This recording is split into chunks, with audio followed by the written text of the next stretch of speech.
놀라운 은혜를 허락하여 주옵소서. 예수님 이름으로 기도드립니다. 아멘. 예, 오늘 하나님께서 주신 말씀 같이 보겠습니다. 빌립보서 3장 1절에서 11절까지입니다. 빌립보서 3장 1절에서 11절까지입니다. 교독에서 읽겠습니다. 끝으로 나의 형제들아, 주 안에서 기뻐하라. 너희에게 같은 말을 쓰는 것이 내게는 수고로움이었고 너희에게는 안전하니라. 개들을 삼가고 행악하는 자들을 삼가고 몸을 상해하는 일을 삼가라. 하나님의 성령으로 봉사하며 그리스도 예수로 자랑하고 육체를 신뢰하지 않은 우리가 곧 할례파라. 그러나 나도 육체를 신뢰할 만하며 만일 누구든지 다른 이가 육체를 신뢰할 것이 있는 줄로 생각하며 나는 더욱 그러하리니 나는 8일 만에 할례를 받고 이스라엘 족속이요 베냐민 지파요 히브리인 중에 히브리인이요 율법으로는 바리새인이요 열심으로는 교회를 박해하고 율법의 의로는 흠없는 자라. 그러나 무엇이든지 내가 유익하던 것을 내가 그리스도를 위하여 다 해로 여길 뿐더러 또한 모든 것을 해로 여김은 내 주 그리스도 예수를 아는 지식이 가장 고상하기 때문이라.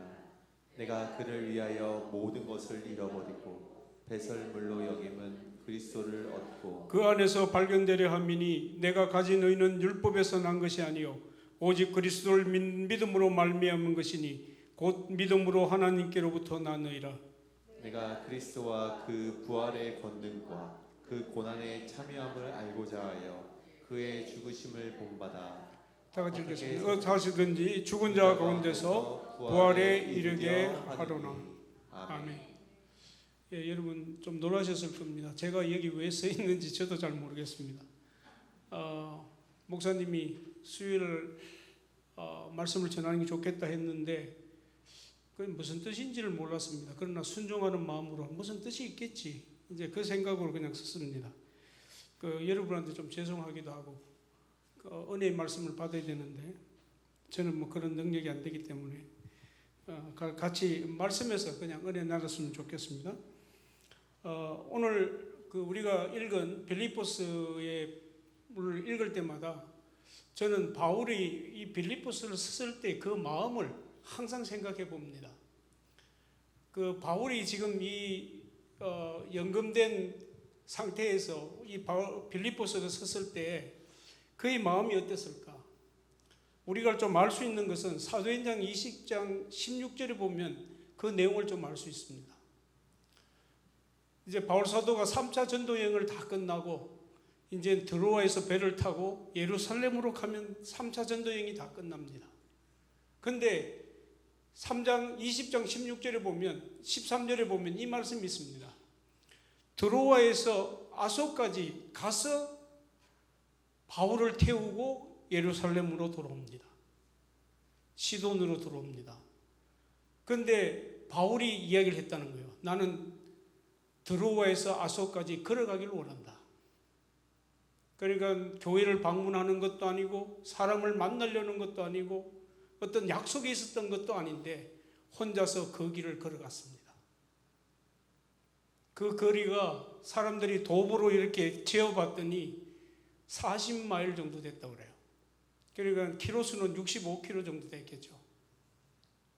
그 길을 혼자서 일행도 없이 항상 동행하면서 복음을 전했던 바울이 혼자서 그 길을 걸어갔습니다.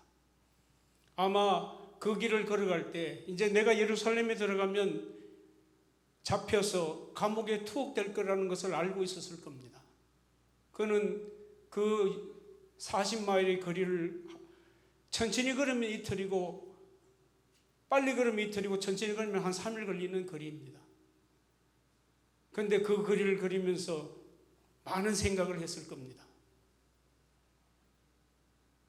더군다나 드로아에서 시작했기 때문에 내가 드로아에 있을 때 마게도냐 사람이 나를 손짓해서 내가 첫성 빌립보로 들어가서 회당이 없어서 바닷가에 나갔더니 자주 장사하는 루디아를 만나 교회를 개척하고 내가 또 감옥에 잡혀서 어려움을 당하고 거기에 데살로니가 갔다가 에덴으로 갔다가 베레아로 갔다가 아가서에 있는 고린도까지 내가 3차에 걸쳐서 전도를 다 하고 마지막 고린도에 들려서 로마서를 기록하고 이제 내가 예루살렘으로 돌아오는 그 길인데 얼마나 많은 생각을 했겠습니까? 저는 분명히 이 걷는 그 시간에 빌립보에 대한 것도 정리했으리라 생각합니다. 이 걷는다는 것은 인생을 이야기하는 겁니다. 인생을 정리하는 것, 인생의 방향을 정하는 것, 그게 바로 바울의 심정이었을 것입니다. 바울은 지금 로마 감옥에 갇혀 있습니다. 그런데 빌립보에서 에바브로디도가 빌립보 상황을 전달합니다. 바울은 가택에 연금됐기 때문에 자기가 렌트비를 내야 됐습니다. 재정적인 어려움도 있었습니다. 그러나 다른 재정은 아무것도 받지 않았어요. 온지 빌립보에서 보내주는 재정만 그는 받았습니다. 그래서 빌립보를 너무 사랑했고 정말 빌립보 성도들을 자기의 보물과 같이 자식과 같이 그렇게 생각했다는 것을 우리는 알 수 있습니다. 그래서 에바브로디도 편으로 네 장의 편지를 써서 보냅니다. 오늘 읽지는 않았지만 1장과 2절에 우리가 묵상했던 것은 환난과 어려움 중에 있는 빌립보 교인들에게 정말 복음이 무엇인가, 복음의 전수가 무엇인가를 분명하게 설명했습니다. 그리고 오늘 3장 1절에 보면 끝으로 나의 형제들아 주 안에서 기뻐하라 그렇게 얘기했습니다. 여기 나오는 끝으로는 결론적으로 이 말이 아닙니다. 우리 얼른 생각할 때는 이제 끝나는 부분이구나 생각하지만 정확하게 해석을 하면 그래서의 뜻입니다. 앞에서 내가 복음의 모든 이야기를 했기 때문에 그래서 너희는 이제 이렇게 살아라는 본론적인 이야기를 하고 있는 겁니다.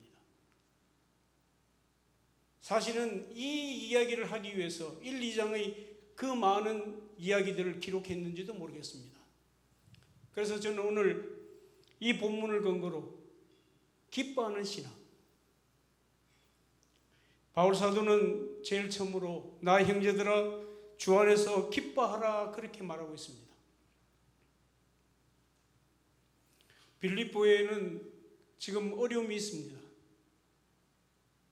분열이 있고 미혹이 있고 이단들이 들어와서 미혹하고 있는 그 상황입니다.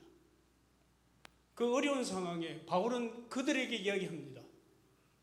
끝으로 그래서 내가 이야기를 하는데 주 안에서 기뻐하라 그렇게 이야기를 합니다. 우리가 빌립보서를 읽을 때 가장 큰 기둥이 2개 있습니다. 그 하나는 동력입니다. 일을 하는 겁니다. 같이 하는 겁니다. 그리고 한 번의 기둥은 기쁨입니다. 동력의 기쁨입니다. 그것이 빌립보서의 골자입니다. 오늘 바울은 이 편지를 쓰면서 너희들이 주 안에서 기뻐해라. 너희들이 예수 그리스도를 구주로 영접하고 예수 그리스도께서 너 안에 내주하신다면 너희는 어떻게 나타나야 되겠는가를 얘기하고 있는 겁니다. 우리에게도 묻습니다. 만약 우리가 예수 그리스도를 구주로 고백하고 주의 성령이 내 안에 내주하고 계시면 그 표시가 뭐로 나타나겠습니까? 우리가 세상에서 잘 되는 것으로 나타나겠습니까? 뭐로 나타나겠습니까? 그 사람의 얼굴을 보면 압니다. 얼굴이 어떻다는 겁니까? 화를 낼까요? 어떨까요? 얼굴이. 그 사람 얼굴을 보면 압니다. 기쁘다는 겁니다. 그래서 우리가 이것을 너는 참 크리스찬이구나. 너는 정말 예수님의 제자구나. 알 수 있는 척도가 그겁니다. 바울은 그 이야기를 하는 겁니다. 너희들이 주의 성령이 너희 안에 내주하고 있으면 너희 얼굴에 그 잣대가 나타난다는 겁니다. 표시가 나타난다는 겁니다.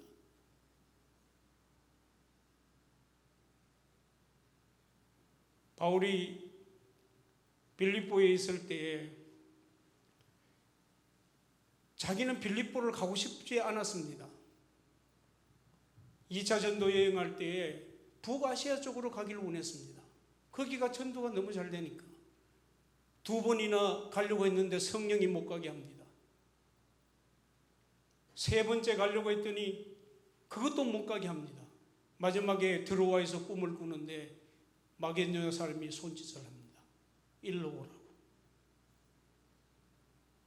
바울은 가고 싶어서 간 곳이 아닙니다. 그러면 성령께서 인도하셨기 때문에 자기가 빌립보에 들어가면 환호를 받고 박수를 받고 사람들로부터 칭찬을 받아야 되는데 빌립보 가서 그가 겪은 것은 무엇입니까? 매맞음과 구타와 종지에는 그 시를 소동케 한다고 해서 감옥에 잡혀 들어갔습니다. 좀 아이러니하지 않습니까? 성령께서 보내신 겁니다. 도저히 이해할 수 없는 이야기입니다. 내가 주님을 위해서 그렇게 헌신하고 주님이 가라고 해서 갔는데 그곳엔 고난만 있었다는 겁니다.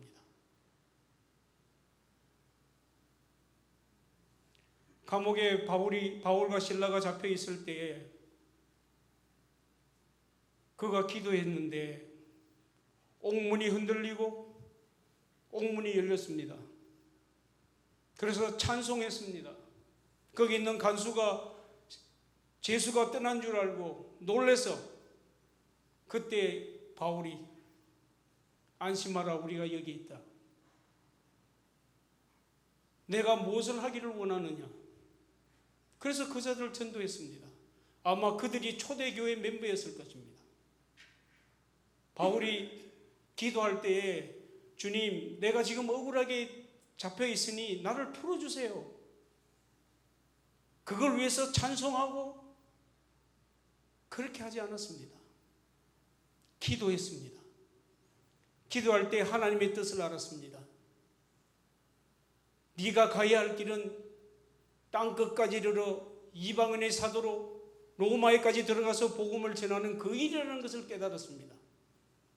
그때 그는 기쁨으로 찬양이 밀물같이 나오고 그 모든 옥문들이 흔들리는 그런 역사를 받아봤던 것입니다. 우리가 세상을 살아가면서 얼마나 어려움이 많습니까? 그러나 주님께서는 그 고난 중에 있는 우리에게 도전합니다.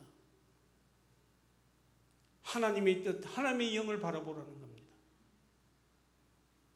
분명히 하나님의 뜻이 있습니다. 우리 예수 그리스도께서 십자가의 죽으심으로 모든 것들을 다 승리하셨습니다. 사망의 권세를 깨치셨습니다. 사탄 마귀는 우리에게 가장 겁을 줍니다. 너 이거 하면 죽어. 이렇게 하면 안 돼. 그러나 예수님은 승리하셨습니다. 종말론적 시각으로 그것을 시간 속에 풀어놓으면 반드시 우리의 것은 승리입니다. 그런데 우리는 그 순간에 자꾸 포기합니다. 기쁨을 포기합니다. 하나님이 주신 기쁨을 발견하지 못합니다. 그러나 분명히 지금 악이 득세하고 내가 이해하지 못하는 고난이 있다 할지라도 그것은 분명한 승리가 있음을 우리는 알아야 합니다. 예수님이 승리하셨기 때문입니다. 오늘 바울 사도는 빌립보 교인들에게 너희들이 주 안에서 기뻐하라 그렇게 말을 하면서 한 가지의 상가해야 될 것과 세 가지의 더 충만하게 해야 될 것을 이야기하고 있습니다. 오늘 보면 2절에 그 말이 나옵니다. 기쁨을 뺏어가는 것. 2절에 보면 우리 다 같이 한번 읽었으면 좋겠습니다. 2절 읽겠습니다. 시작. 개들을 상가고 행악자들을 상가고 몸을 상해하는 것들을 상가라. 그렇게 얘기했습니다. 몸을 상하게 한다는 것은 옛날 성경은 손할례당이라고 그렇게 번역이 됐습니다. 이야기하실 겁니다. 이 개들을 상가고 행악자들을 상가, 이건 누구를 이야기하는 겁니까? 바리새인들, 율법주의자들을 이야기하는 겁니다. 이들은 예수 그리스도를 믿음으로 구원을 얻는다, 그거 플러스 꼭 할례를 받아야 된다는 것을 그들에게 강요했습니다. 이 사람들의 특징은 믿음으로 예수 그리스도를 믿는다고 구원을 얻는 게 아니라 그거는 부족하다는 겁니다. 행위가 있어야 된다는 겁니다.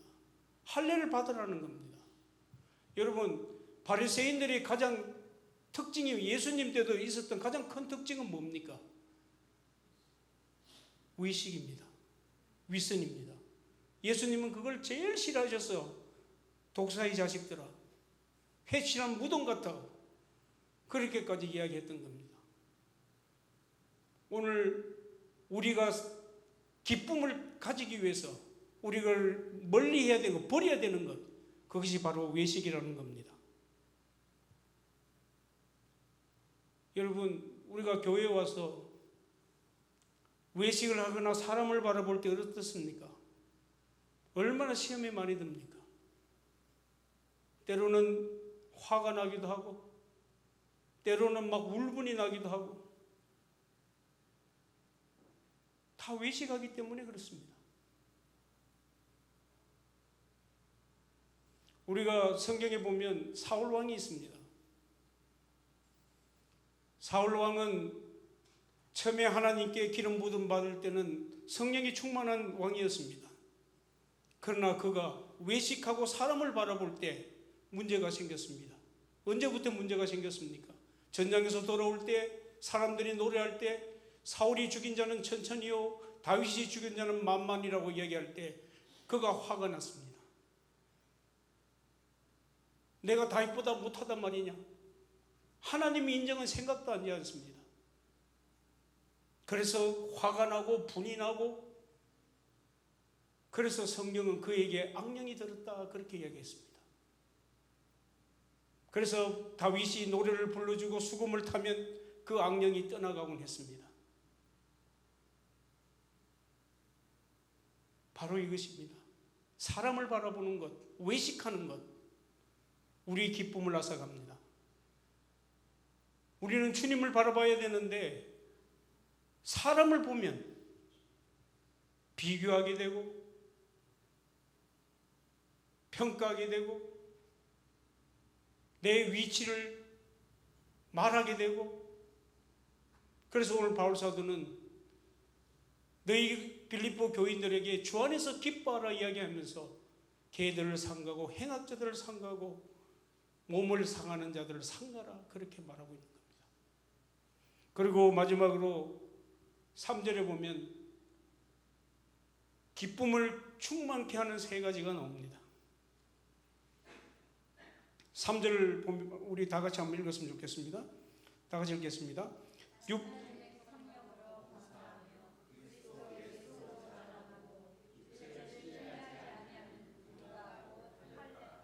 예, 여기에 세 가지가 나옵니다.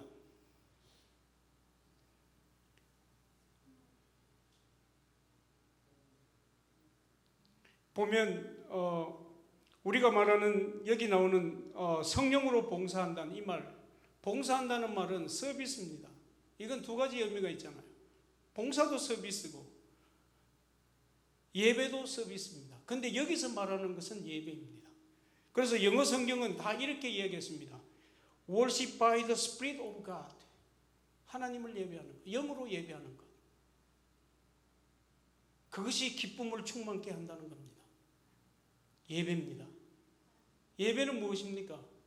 영으로 하나님께 예배를 드리는 겁니다. 하나님은 영이시니 예배하는 자가 신령과 진정으로 예배할 것이니라. 하나님은 이 시대에 예배하는 자를 찾고 계시다는 겁니다. 왜 우리에게 기쁨이 없습니까? 영적으로 예배를 드려야 합니다. 그때 우리에게 기쁨이 있다는 겁니다. 그것은 분명한 사실입니다. 우리가 예배를 드릴 때에, 우리가 이제 주일 아침에도 우리가 주면 중보기도팀이 먼저 예배를 위해서 기도합니다. 하나님, 오늘 이 예배에 성령이 운행하여 주옵소서. 성령이 역사하셔서 하나님의 말씀을 듣게 하시고 사람이 하나님의 능력이 살아계심을 만나게 하여 주옵소서. 기도합니다. 살아있는 예배, 그 예배를 만나야만 우리는 기쁨이 있는 신앙을 가질 수 있습니다. 예배에 실패하면 우리의 생명이 죽는 겁니다. 우리는 구약의 가인과 아벨을 잘 압니다. 어디서 갈라졌습니까? 열심입니까? 지혜입니까? 바로 예배하랍니다. 가인은 예배를 하나님이 기뻐 받지 아니하시고 아벨은 예배를 드렸기 때문에 그 인생이 완전 달라진 겁니다. 그래서 저도 이렇게 같이 신앙생활을 하면서 제일 안타까운 부분은 예배를 좀 더 참석했으면 좋겠다. 그 부분입니다. 정말 하나님께 정말 뜨거운 마음으로 영으로 하나님께 나왔으면 좋겠다. 막 그 생각을 계속합니다. 예배를 우리가 온전히 하나님께 드릴 때 우리 기쁨의 신앙은 잃어보지 않습니다. 하나님을 만납니다. 그 속에 기쁨이 있습니다. 두 번째는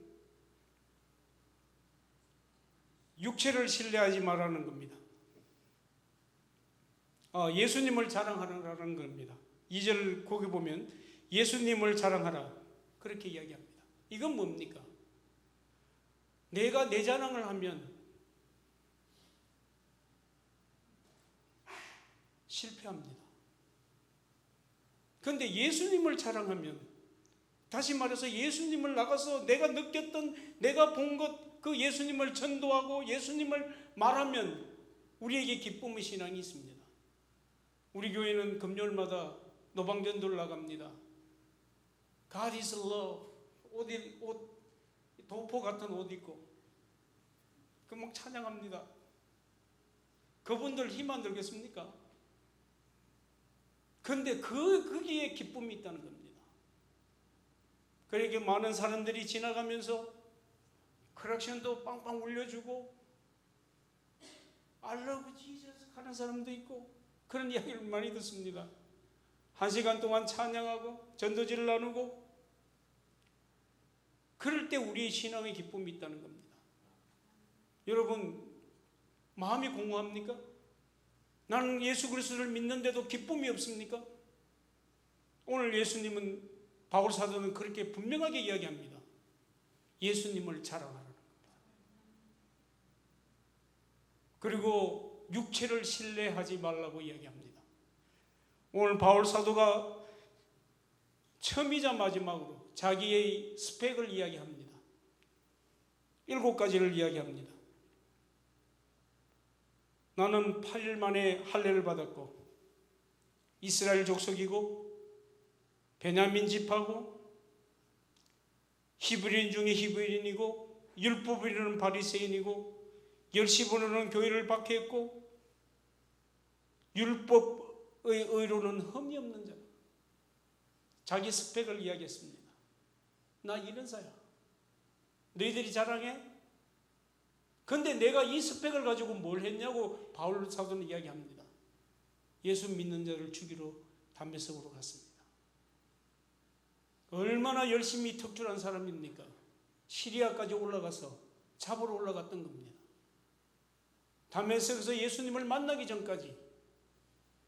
여러분 절대로 우리 스펙이, 내가 가진 나의 잘난 것, 내가 가진 어떤 것이 신앙의 기쁨을 줄 수 없습니다. 내가 나타나면 나의 기쁨은 자꾸 깎입니다. 근데 하나님이 높아지면, 내가 자꾸 죽으면 기쁨은 배가 됩니다. 그래서 예수님은 그렇게 얘기합니다. 누구든지 나를 따라오려거든 자기를 부인하고 날마다 제 십자가를 지고 나를 쫓을 것이니라. 우리에게 도전되는 말 아닙니까? 우리는 조금만 가지면 자랑하고 싶잖아요. 저도 한때는 자랑 많이 하려고 했습니다. 할 건 없지만 그래도. 근데 집에 오면 헛다래요. 왜? 다 거짓말이거든. 1%의 진실은 있어요. 그걸 이제 그것까지 거짓말을 하면 안 되니까. 그러나 나머지는 집에 돌아보면 허무해요. 왜?